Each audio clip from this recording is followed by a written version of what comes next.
তত্ত্বাবধায়ক সরকার ব্যবস্থা সংবিধানে ফিরিয়ে আনার ক্ষেত্রে কোনো সংকট দেখছেন না আইনজ্ঞরা।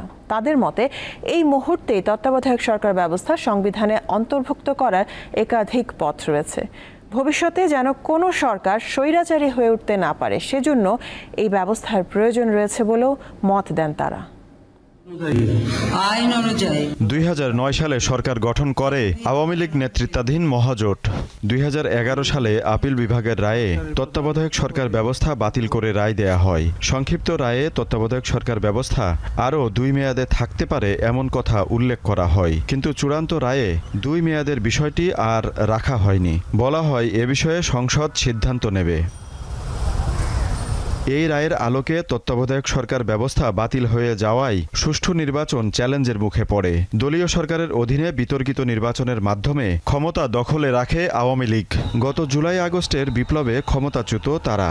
বিপ্লবের মাধ্যমে ক্ষমতা পরিবর্তন হওয়ায় প্রশ্ন উঠেছে তত্ত্বাবধায়ক সরকার ব্যবস্থা কিভাবে সংবিধানে ফেরানো যায়। এ বিষয়ে আপিল বিভাগের অবসরপ্রাপ্ত এই বিচারপতি জানান, একাধিক উপায় রয়েছে তত্ত্বাবধায়ক সরকার ফেরানোর।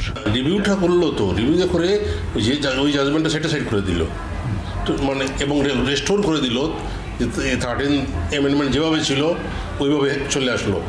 যেমন এটাকে ইনসার্ট করবে কেমনে, ওইটা একটা প্রেসিডেন্সিয়াল অর্ডার দিয়ে কনস্টিটিউশনে ঢুকাই দিতে পারবে, কিন্তু বলবেন এটা তো পুরো শুদ্ধ হলো না, অ্যামেন্ডমেন্ট হলো না, এটাকে রেটিফাই করবে আর্লি কামিং পার্লামেন্ট যেটা আসবে। তিনি জানান, সংবিধানের মূল ভিত্তির সাথে তত্ত্বাবধায়ক সরকার ব্যবস্থা সাংঘর্ষিক নয়। তারপরও কিছু বিচারপতি এই ব্যবস্থা বাতিল করেছেন, যা সঠিক হয়নি। এমন কিছু আছে যেটা ইয়েতে আপনার বাই অ্যামেন্ডমেন্ট আসবে না, বেসিক স্ট্রাকচারে হিট করবে, তখন আপনার প্রয়োজন হবে রিরাইটিং।